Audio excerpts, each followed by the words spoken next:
Assalamualaikum warahmatullahi wabarakatuh. Alhamdulillahirrabbilalamin. Wassalatu wassalamu ala nabiyyin Muhammadin wa sahabatihi bi ihsani ila yaumidin, amma ba'. Asyhadu an la ilaha illallah wa asyhadu anna Muhammadar Rasulullah. Alhamdulillah kepada Allah Ta'ala yang mengumpulkan kita semua berada di sini. Kemudian salam hormat saya pada para asatidz dan sesepuh di Yayasan Zaid bin Sabit ya. Oh, Sulubus Salam ya. Oh, ini nama kitab ini. Kitab yang membahas tentang hukum-hukum gitu. Berarti insya Allah para pakar hukum ini. Ya, memperkenalkan diri, saya salah seorang warga baru di Temanggung sini. Saya bertetanggaan dengan Ustadz Yasir. Kemudian beberapa hari yang lalu dimohon untuk bisa hadir di sini. Asal saya Majenang, Ibu Bapak, saya Majenang. Itu satu-satunya daerah Jawa Tengah yang mungkin tidak terakui ya, karena tidak ada bahasa Jawa di sana. Adanya bahasa Sunda kalau di Majenang gitu. Satu-satunya kecamatan di Cilacap yang tidak ada bahasa Jawa. Sekalipun ada bahasa Jawa, daerah Sidarejanya bahasa Jawanya ngapak gitu, berbeda dengan kita. Baik, yang saya tadi diminta untuk mengisi adalah kriteria muslim yang ideal di mata Allah. Nah, ini berbeda dengan pembahasan 10 karakter muslim yang ideal gitu. Ini berbeda gitu. Karena kalau yang satu itu jelas memang sudah ditetapkan 10 karakter gitu. Nah, kembali lagi berkaitan dengan ini, mohon maaf Ibu dan Bapak, saya ingin pengkajian saya ini take and give ya, dua arah. Tidak hanya mendengar kemudian blank langsung hilang gitu. Saya ingin ada interaksinya antara Ibu dan Bapak terhadap saya. Baik, selama ini kita senantiasa hadir di majelis demi majelis dan semua aspek kehidupan kita senantiasa selalu mengatakan bahwa semoga menjadi ibadah. Betul nggak Pak? Ibu? Saya ngajaknya ke Ibu aja karena biasanya yang lebih kepo tuh Ibu. Yang biasa menjawab pun Ibu gitu. Betul nggak Bu? Semua yang dilakukan biasanya pinginnya menjadi ibadah. Ibu datang ke sini pinginnya apa? Niatnya ibadah. Kemudian kalau misalkan masak untuk suami, niatnya apa? Semuanya ibadah. Tetapi pertanyaan saya, Ibu Bapak mohon bantu saya untuk bisa mengetahuinya. Selama ini apa sih yang dimaksud ibadah? Ayo Bu, artinya ibadah apa Bu? Ibu-ibu ada nggak sih? Ada ya. Ibadah itu apa? Bapak-bapak mungkin? Ada kadang yang menjawab ibadah itu artinya apa? Mohon maaf ya, saya berdiri boleh?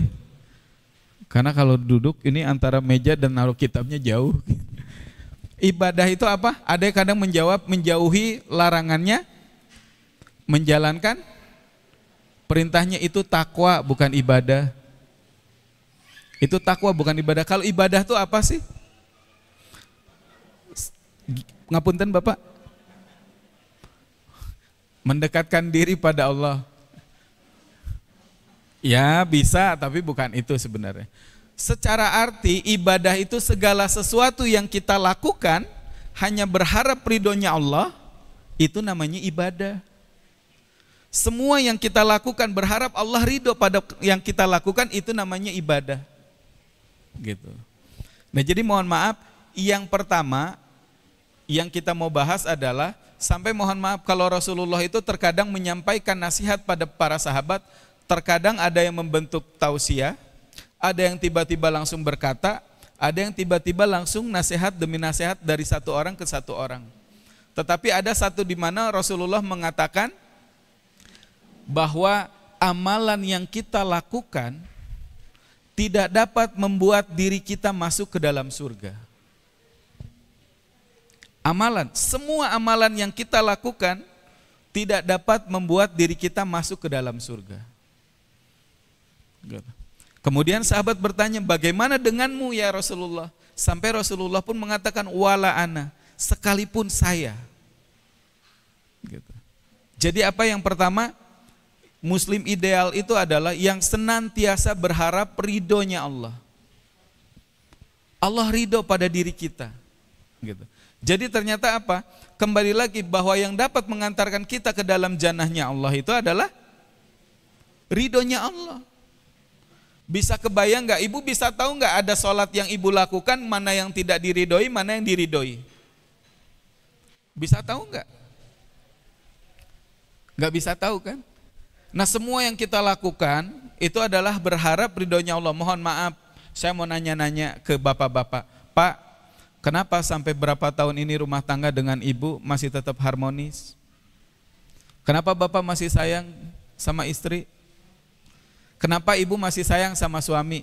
Kalau bapak-bapak ngedengar kayak gini biasanya terlalu serius. Kembali lagi ke ibu-ibu. Ibu, kenapa ibu masih sayang sama suami? Ada yang bisa mewakili? Coba. Tuh, kata bapak apa? Hanya berharap ridhonya Allah. Allah ridho. Padahal kan bapak sadar ya, bahwa semakin hari, semakin tahun istri kita kan bentuknya semakin beda ya. Gitu. Iya, dulu mah kayak gimana, sekarang kan kadang-kadang kita juga sulit, sama istri saya juga. Istri saya hanya berharap bahwa dengan keharmonisan ini Allah ridho. Ibu dengarkan saya Bu, ini ibu saya kembalikan lagi menjadi seorang gadis Bu. Oke ya, saya kembalikan menjadi seorang gadis. Bu, ternyata datang dua laki-laki ke ibu. Yang pertama, gitu, lelakinya itu tampan, pintar, gitu kan. Kemudian dan kaya, serta berpendidikannya tinggi. Apa Bu? Pintar, kaya, tampan, berpendidikan tinggi. Cuma kelemahannya dia kasar dan pelit. Apa Bu? Kasar dan pelit. Kemudian lelaki yang kedua orangnya soleh. Orangnya soleh, kemudian orangnya dermawan, tutur katanya lembut, gitu kan ya. Orangnya juga tawadu, tetapi kelemahannya dia miskin dan buruk rupa. Bu, serius ini saya nanya. Kalau seandainya ibu masih gadis, tiba-tiba datang dua laki-laki ini, mana yang ibu terima?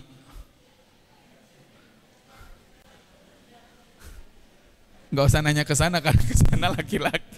Coba Bu, jujur bener. Mana yang ibu terima, A atau B? Serius ini, A atau B? Saya yakin kalau ibu mau jawab yang A sama B pun tetap Bu, itu nggak jujur. Ibu tetap bohong, pasti ibu ciptakan yang C. Mana yang C? Yang menggabungkan dua hal baik diantaranya, betul nggak? Ya sudah kaya, pinter, soleh, dermawan, tutur katanya juga lembut, gitu kan. Tapi ingat Bu, hidup tidak seperti yang ibu inginkan. Hidup seperti yang ibu jalani. Kembali lagi yaitu tadi, untuk apa? Untuk supaya Allah ridho sama diri kita. Betul ya Bu ya? Jadi intinya apa? Contoh misalnya nggak usah jauh-jauh. Kenapa tadi saya katakan dipentingkannya seorang laki-laki yang lemah lembut, dan lemah lembut itu ya itu tadi, kita lemah lembut terhadap istri-istri kita pun, maaf saya rubah ya, kita lembut pada istri kita pun cukup satu, karena kalau saya bilang istri-istri kita, ibu-ibu biasanya senewan gitu. Jadi kesannya bahwa saya tuh punya istri lebih dari satu gitu. Kembali lagi ya, mohon maaf, bahwa kelembutan kita sebagai seorang laki-laki pada istri-istri kita pun itu hanya berharap apa? Allah ridho. Seandainya mohon maaf bahwa diri kita melakukan amalan dengan mengharapkan yang namanya supaya kita masuk surga, maka percaya sama saya bahwa tidak akan dapat menebus kebaikan Allah dengan ibadah kita. Membayar nikmatnya bernapas saja itu nggak terbayar dengan sholat kita, sedekah kita dan yang lain-lainnya, gitu. Jadi kembali lagi gitu, Bahwa yang pertama adalah muslim yang ideal di mata Allah adalah yang senantiasa berharap Allah ridho pada dirinya gitu. Termasuk mohon maaf, hari ini kita datang kemari pun berharap Allah ridho dengan perjalanan kita. Semua yang kita lakukan Allah ridho. Ibu mohon maaf saya ngasih tahu.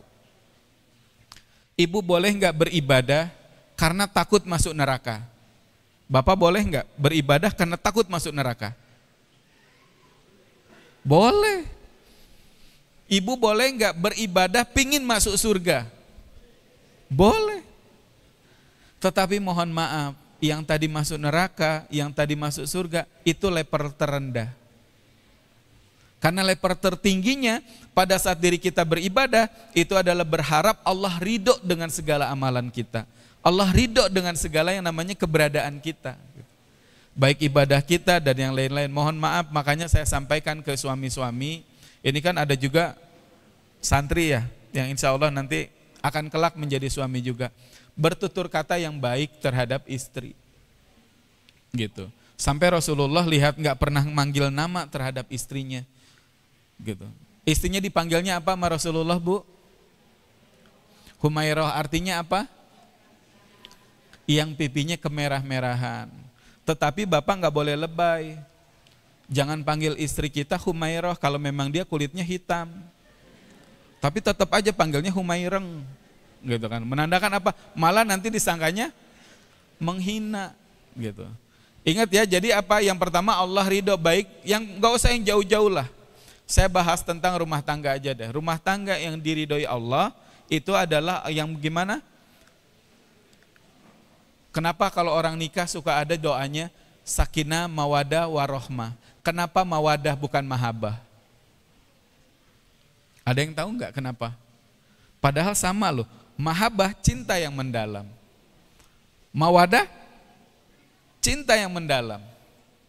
Tetapi kenapa doanya mawadah bukan mahabbah? Gitu. Ini kalau para asatid yang di sana tahu jawabannya. Kenapa?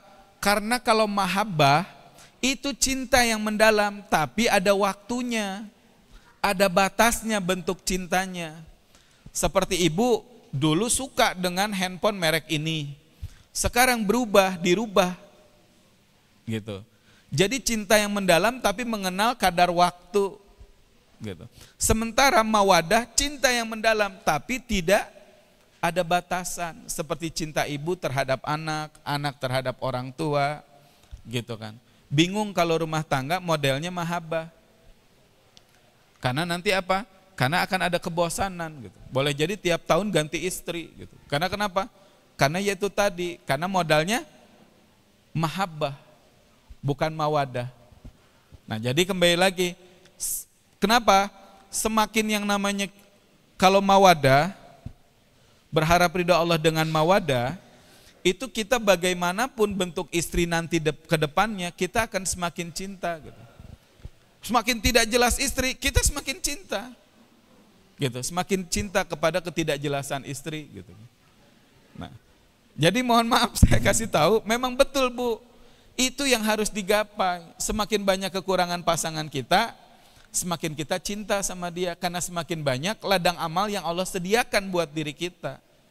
Gitu loh. Sama bapak-bapak juga. Bapak-bapak jangan terlalu tenang saya omong begini, karena kenapa? Bapak juga sama. Ini kadang-kadang istri saya suka negur ke saya, ayah nanti kalau tidur jangan di depan TV. Kadang-kadang hati aku jadi jelek. Kenapa? Karena kalau lagi nyelimutin kamu suka kebalik, mana pantat, mana perut nggak ketahuan, gitu. Menandakan apa? Bentuk saya sudah berubah ternyata, gitu. Nah, jadi sama, kadang-kadang istri saya juga dulu nggak begitu, gitu kan. Nah, jadi kembali lagi, itu apa yang pertama? Orang yang senantiasa berharap ridhonya Allah. Dan yang keduanya, maaf ini agak mendalam, orang yang senantiasa beribadah dengan ikhlas dan benar. Ikhlas dan, ngapunten Pak, apa tadi? Orang yang senantiasa beribadah dengan ikhlas dan benar. Artinya ikhlas dan benar itu begini loh ya. kita di dalam hidup itu ada namanya manhas. Manhas itu aturan hidup, jalan hidup. Seseorang beribadah itu harus ikhlas dan benar. Benar saja tanpa keikhlasan maka tertolak. Gitu. Nah kemudian kebenarannya saja tanpa keikhlasan tadi tertolak. Begitupun sebaliknya. Bahwa muslim yang baik itu adalah beribadah dengan iktiba. Iktiba itu mengikuti dengan apa yang dimaksud oleh agamanya, yaitu oleh Allah Ta'ala. Nah kemudian dari mana mengerti ibadah kepada Allah itu yang dimaksud oleh Allah itu seperti apa? Yang sudah dipraktekkan oleh Nabi. Orang yang senantiasa beribadah sesuai dengan iktiba, iktiba itu mengikuti jalannya Nabi, maka insya Allah dia tidak tersesat. Itu salah satu, mau bagaimanapun mohon maaf ya, betapa indahnya Rasulullah satu waktu pernah dipijitin sama Aisyah. Apa kata Aisyah? Kenapa dipijitin? Karena kakinya Rasulullah itu bengkak. Gitu. Kakinya Rasulullah bengkak. Karena kenapa? Beliau tahajud sampai kakinya bengkak. Padahal apa kata Aisyah? Ya Rasulullah, engkau kan nabinya Allah. Engkau kan maksum, diampuni dosa-dosanya dan sudah dijamin masuk surga. Boyo sekali-sekali gitu. Tidak perlu tahajud sampai seperti ini. Yang pertanyaan saya gitu kan. Di sini bayangkan ya, Rasulullah yang dijamin masuk surga, Rasulullah yang sudah diampuni dosanya, dia tetap tahajud seperti itu. Dan menjawab pertanyaan istrinya, justru karena aku dijamin, aku jauh lebih malu lagi kepada Allah. Makanya aku seperti ini. Kembali lagi, pernah enggak bapak sama ibu tahajud sampai bengkak kakinya? Sekalinya bengkak asap urat bapak mah gitu kan. Ya kan? Sekalinya bengkak asam urat gitu kan. Nah jadi balik lagi masalah itu. Bisa dipahami bahwa begini loh ya, ribuan amalan kita apabila tidak didasari oleh ilmu, yang kita khawatirkan itu adalah tertolak. Ingat bahwa Allah menginginkan kita ibadah itu dengan cara yang berkualitas. Bagaimana cara yang berkualitas? Cara yang benar dianjurkan oleh agama kita gitu. Nah intinya apa? Ya menjalankan Quran dan As-Sunnah dengan baik. Bukan berarti, Ustadz berarti nggak ada kias. Ada kias, Al-Uruf aja ada kok gitu. Tetapi intinya antara Quran dan Sunnah itu harus sesuai dengan praktek kita ibadah gitu. Nah jadi mohon maaf, sampai ada hadis yang mengatakan apa? Ada yang tahu? Gitu. Bahwa sesungguhnya beramal tanpa ilmu tertolak. Sedih gak kalau kita ribuan kali sholat, ribuan kali kita melakukan amalan kemudian tertolak? Karena kenapa? Karena tidak didasari ilmu gitu. Makanya mohon maaf, saya senang kalau ngelihat bapak-bapak, ibu-ibu yang santri, gak perlu saya puji karena memang ujian, bukan ujian, tugas mereka harus menuntut ilmu. Saya senang lihat ibu-ibu yang mungkin mohon maaf ya, umur nggak ada yang tahu ya Bu ya Pak. Tapi kalau kita terus rajin untuk berthalabil ilmi, terus-terusan mencari ilmu, mudah-mudahan Allah ridho dengan perjalanan kita. Umur nggak ada yang tahu. Ibu harus tahu ya, nggak jaminan orang tua, orang muda kemudian siapa yang meninggal duluan. Nah makanya diiringi dengan ilmu. Dan mohon maaf, karena kita tidak tahu kapan kita meninggal, persiapkan ilmu ini dengan baik. Lakukan ibadah dengan sesuai yang apa yang dimaksud oleh Allah dan Rasulnya. Karena mohon maaf, kalau ibu terlalu sering melakukan amalan yang dimana tidak dicontohkan, malah boleh jadi nanti capek badan kita. Sudah tua, ngumpulin amal, malah ternyata malah jadi tertolak. Seperti itu. Dan kembali lagi, umur nggak ada yang tahu. Boleh jadi Bu, gitu kan. Ibu duluan yang meninggal, saya belakangan. Atau dibalik, boleh jadi saya yang belakangan, ibu yang duluan. Gitu kan ya. Tetap ya Bu, saya mau tetap belakangan aja Bu. Ibu aja yang duluan. Nah, jadi balik lagi ya, bahwa apa? Yang perlu saya garis bawahi yang dari poin kedua, iktiba, mengikuti jalannya Nabi di dalam beribadah. Begini Ibu, Tidak perlu Bu, kita repot dengan sebutan-sebutan istilah bahwa saya ngaji di ini, ngaji di itu. Banyak kan yang suka begitu ya Bu ya. Oh saya ngajinya di sini, ngajinya di situ. Enggak, intinya Bu, syarat ibu selamat itu adalah ikut Nabi. Ikut Nabi. Apa yang dicontohkan Nabi itu yang kita kerjakan. Andaikan mohon maaf, ibu kan pasti pada jago masak ya Bu. Seandainya ibu masak sayur asem, porsinya cuma untuk 1 mangkok, tapi garamnya 1 kilo, bagaimana hasilnya Bu? Bu? Sesuai dengan takaran tidak itu? Tidak. Atau misalkan ibu masak 1 panci besar Bu, 1 panci besar, tetapi ternyata garamnya cuma setengah sendok, apa pula jadinya? Tetap tidak sesuai ya. Jadi ingat, seandainya kita masak saja ada sesuai dengan yang namanya takarannya, apalagi beribadah. Ibadah nggak bisa kita kurangin, dan ibadah juga tidak perlu kita tambahin. Gitu. Jadi sesuai dengan apa yang memang dilakukan Nabi, itu yang kita lakukan. Contoh nggak usah jauh-jauh, banyak yang mengatakan ke saya, oh Ustaz, saya ikutnya Imam Syafi'i.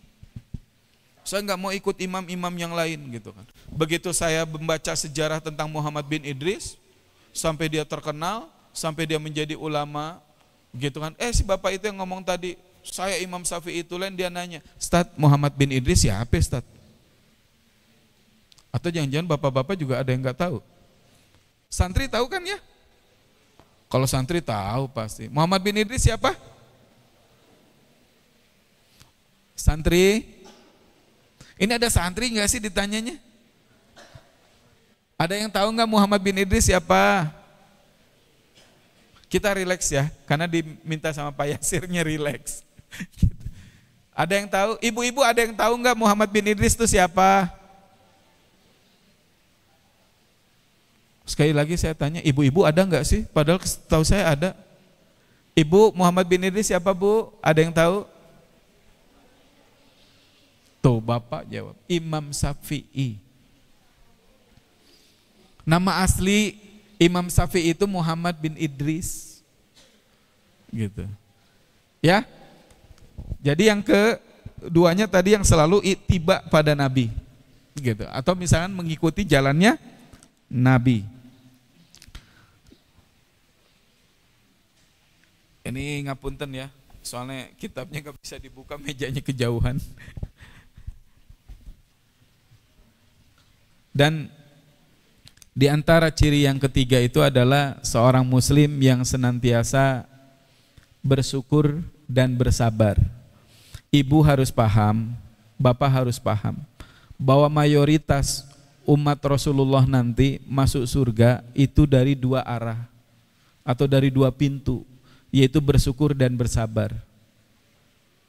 Harus dipahamin, walaupun ada beberapa pendapat yang ternyata boleh jadi orang masuk karena ibadahnya berkaitan dengan sholatnya, dengan hajinya dan yang lain-lainnya.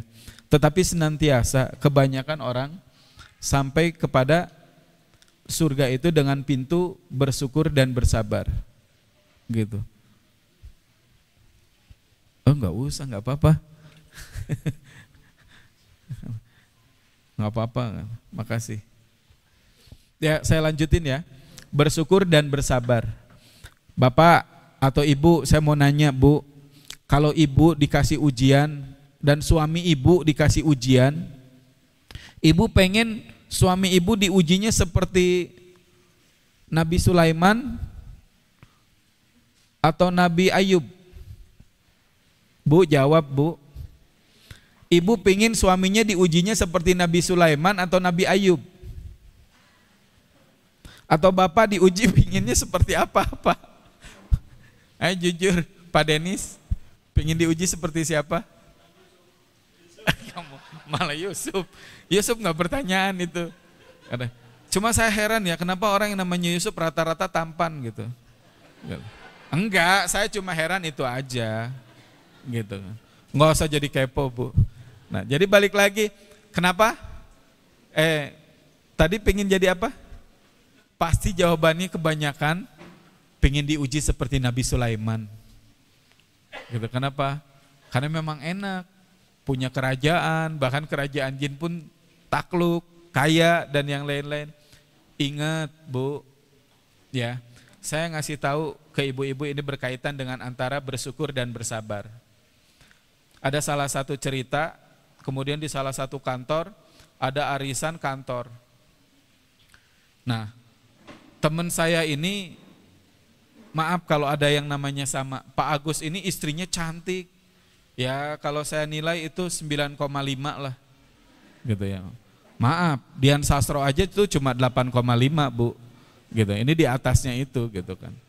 Nah, kembali lagi gitu kan.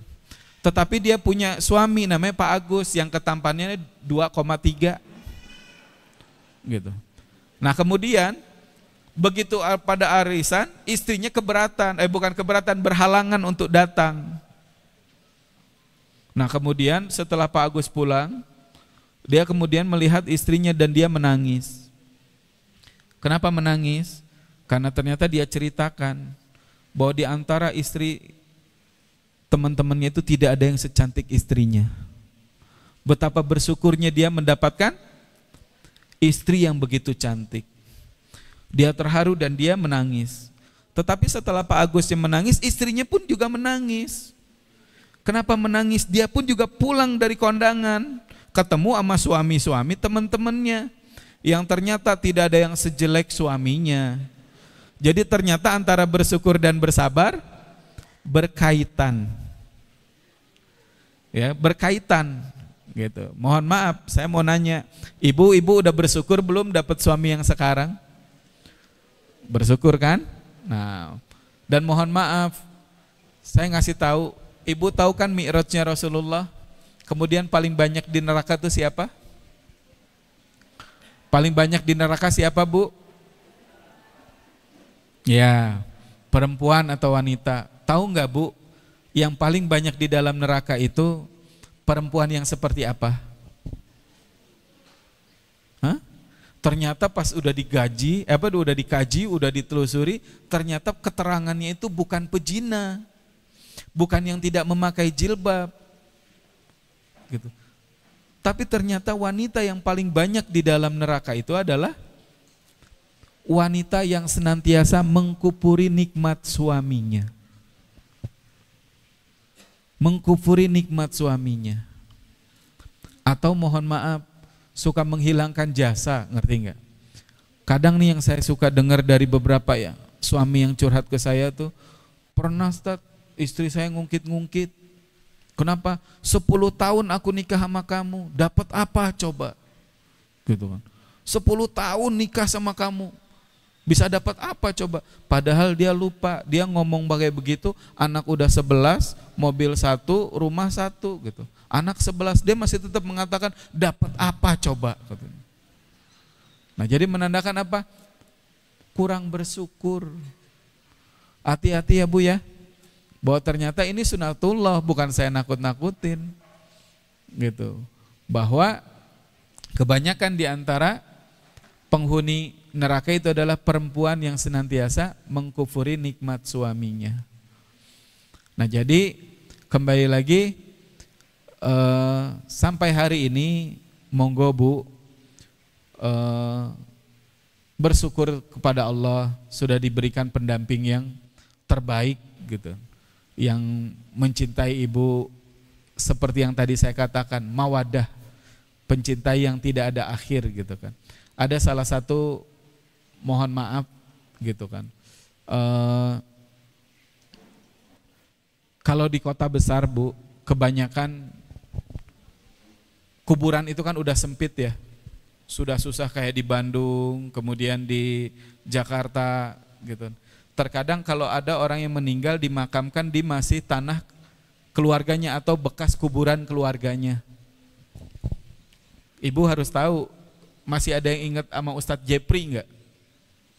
Ustadz Jepri Al-Bukhari itu dimakamkan di kuburan yang bekas bapaknya. Jadi dikuburkan, tanahnya digali, Ustadz Jepri dikuburkan di situ, di tanah atau di kuburan yang bekas bapaknya gitu kan. Nah, boleh jadi mohon maaf, kedepannya pun kita meninggal begitu. boleh jadi nanti yang digali itu makam suami, kalau suaminya udah duluan. Suaminya udah pergi duluan, meninggal duluan, ibu dimasukin nanti ke kuburan yang bekas suaminya. Begitu suaminya udah tenang di sana gitu kan, nggak diomel-omelin ibu, ibu datang lagi ke situ. Dia ngomong, si bapaknya ngomong, mamah datang, gitu. Papa udah seneng di sini, nggak ada yang ngomelin, gitu. Mamah datang jadi pusing lagi, gitu. Nah, jadi menandakan apa?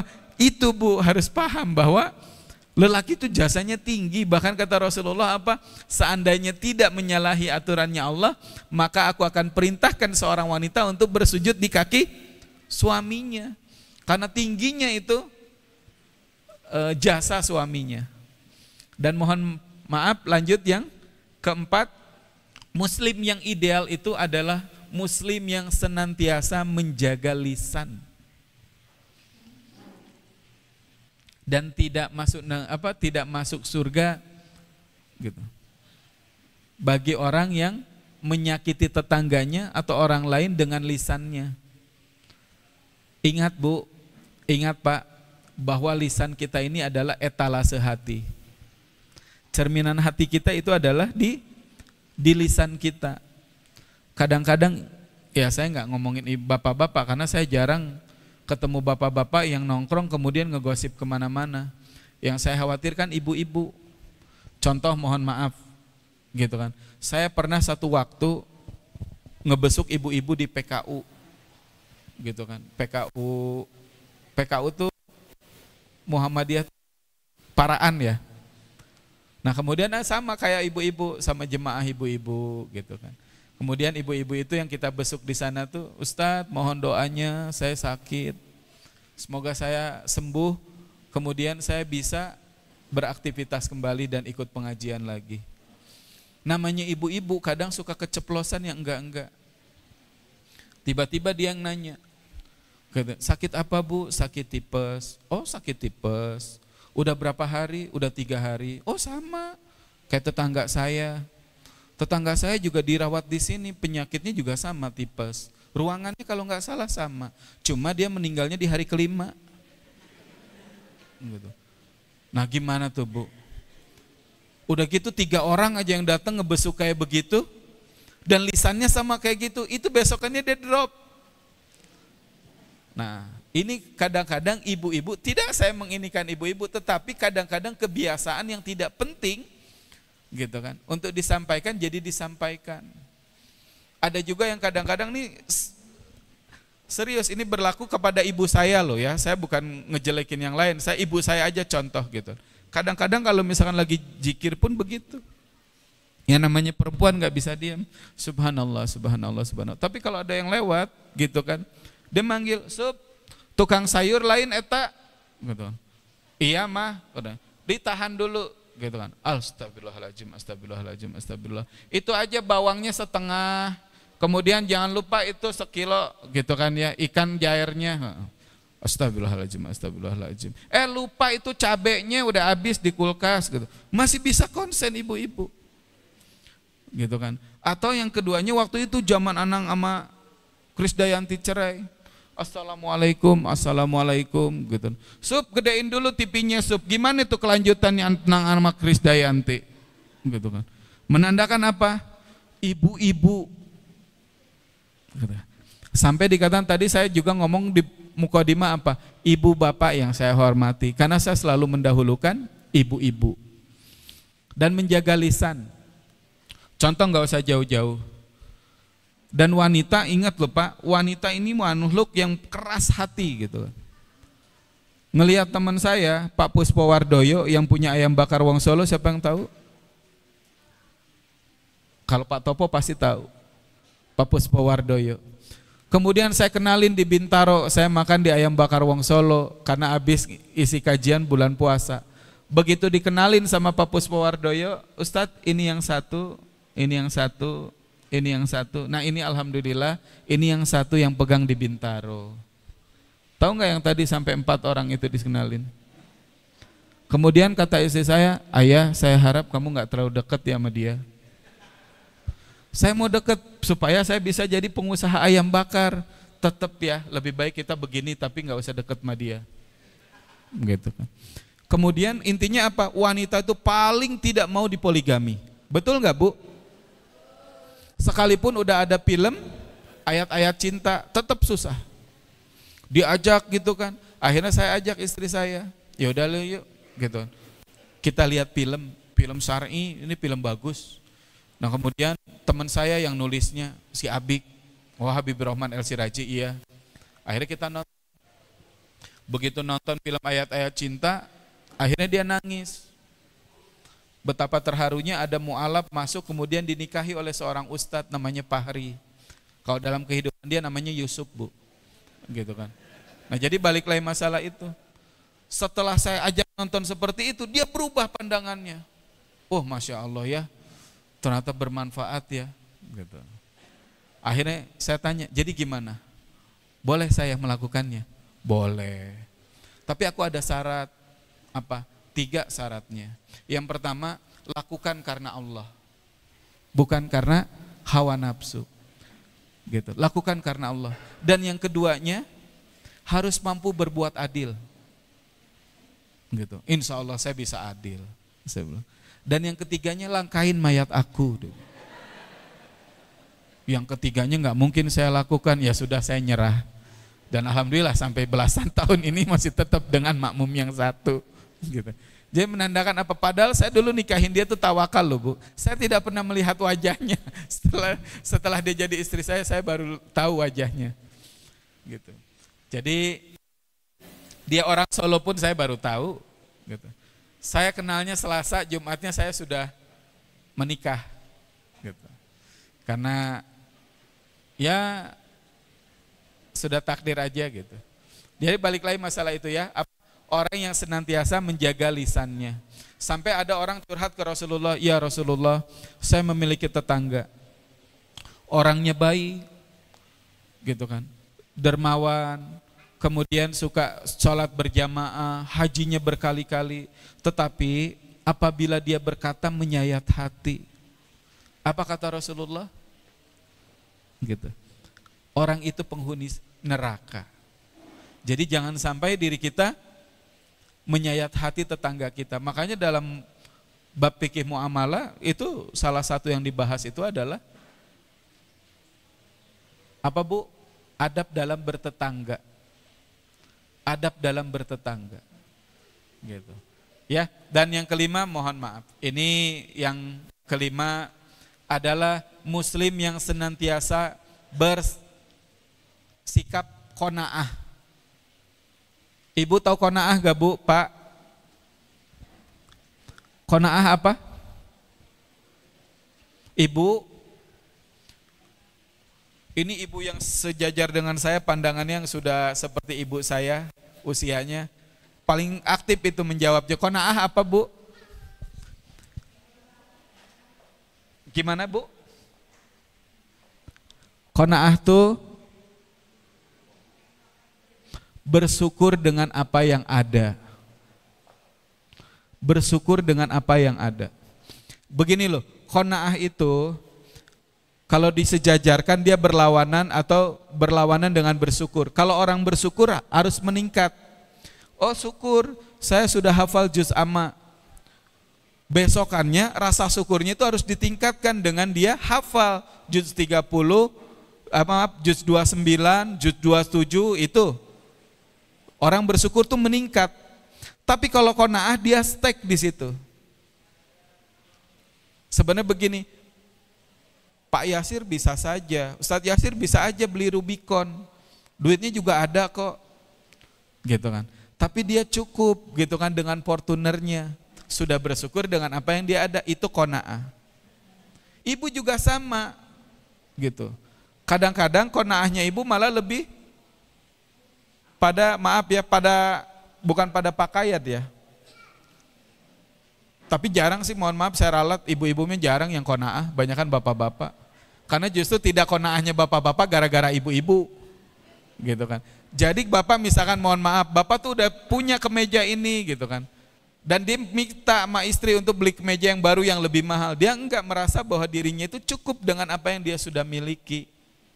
Gitu kan. Bahkan lebih menyarankan udah mamah aja yang beli baju. Sebenarnya mohon maaf Pak, lain kali kalau wanita nggak perlu ditawarin, karena kadang-kadang dia minta sendiri. Gitu.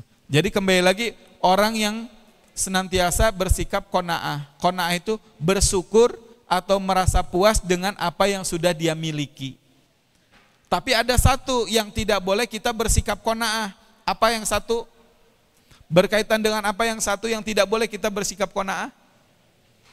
Berkaitan dengan amal dan ilmu. Amal dan ilmu nggak boleh qanaah. Alhamdulillah saya Ustadz, saya qanaah dan saya istiqomah. Dari TK saya ini hafal gitu kan ya, 3 surat, Qul a'udzu birabbin nas, Qul a'udzu birabbil falaq, Qul huwallah gitu kan. Dan alhamdulillah saya qanaah, saya merasa cukup. Sampai sekarang pun saya tetap hafalnya itu, nggak saya tambah-tambahin, nggak bisa. Gitu kan. Nggak boleh berqanaah pada ilmu. Jadi adik-adik yang santri nggak boleh qanaah dengan ilmu, merasa cukup dengan yang dimiliki, tidak. Kemudian nggak boleh qanaah dengan amal, gitu. Kan biasanya juga saya mah udah qanaah amalnya dengan apa? Dengan memberi senyum pada diri orang, senyum terus sekalipun dia banyak harta, dia cuma senyum aja sedekahnya, itu nggak bisa. Yang bersikap qanaah dimaksud di sini adalah apa? Dalam kitab Adabud Dunya apa? Dalam kitab Adabud Dunya itu yang bersikap qanaah itu berkaitan dengan harta. Gitu. Berkaitan dengan harta. Kecuali kalau ibu dan bapak tabiatnya seperti Abdurrahman bin Auf. Abdurrahman bin Auf dia sebenarnya pingin miskin, tapi karena disodakokan Allah berikan lagi. Allah berikan lagi gitu. Sehingga mohon maaf, saya ngasih tahu ke ibu-ibu, sahabat yang paling terakhir masuk ke dalam surga adalah siapa Pak? Santri? Sahabat Rasulullah yang paling terakhir masuk surga siapa? Abdurrahman bin Auf. Karena saking banyaknya yang harus dia pertanggungjawabkan di hadapan Allah. Gitu. Jadi sedikit saya ceritakan begini berkaitan dengan harta. Satu waktu Rasulullah memanggil 2 sahabat. Yang pertama adalah Abu Hurairah. Abu Hurairah dipanggil, kemudian diberikan kepingan emas oleh Rasulullah. Dan Rasulullah berkata, di kemudian hari aku akan meminta pertanggungjawabanmu atas 1 keping emas ini. Kemudian yang keduanya dia memanggil Ali bin Abi Thalib. Diberikan kepingan emas yang sama. Di satu waktu akhirnya keduanya dipanggil kembali. Yang pertama, pada saat dipanggil, tidak biasanya Rasulullah memanggil keduanya di tengah terik matahari dan di padang pasir.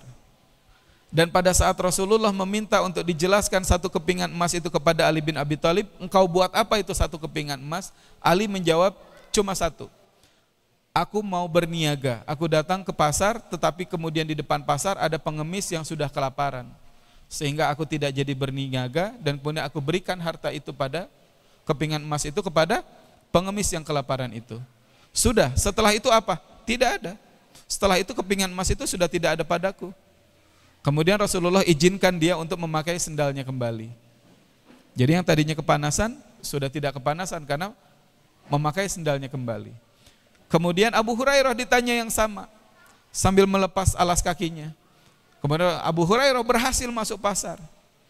Dan dia katakan, aku berniaga, aku dapat keuntungan sekian, menjadi ini, kemudian dapat ini lagi, berkembang dan yang lain-lain. Sampai akhirnya dia minta ampun dan nangis ke Rasulullah, minta izin untuk dia bisa memakai sendalnya kembali.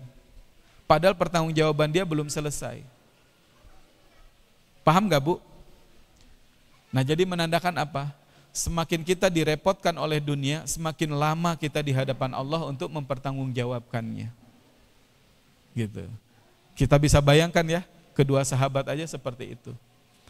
Ya, Bu, itu yang bisa saya sampaikan. Alhamdulillahirabbil alamin bisa tatap muka di sore ini, walaupun agak terlambat ya.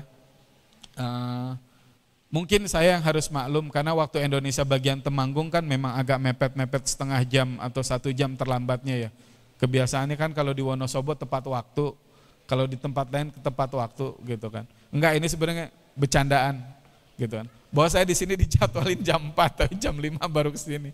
Itu ya Bu, mudah-mudahan nggak ada bosannya, siapapun nanti ustadznya, apapun yang sudah saya sampaikan mohon maaf apabila ada kesalahan dalam berucap, ada kesalahan dalam memberikan contoh, tapi sesuai dengan apa yang saya tadi sampaikan bahwa beribadahlah dengan kualitas yang terbaik yang ibu bisa dan bapak bisa untuk dipersembahkan kepada Allah, gitu kan. Bukan beribadah yang kemudian hanya sebatas menggugurkan kewajiban, tapi kita harus berkualitas di dalam beribadah. Baik, itu yang saya sampaikan. Terima kasih atas waktunya. Billahi taufik wal hidayah. Wassalamualaikum warahmatullahi wabarakatuh.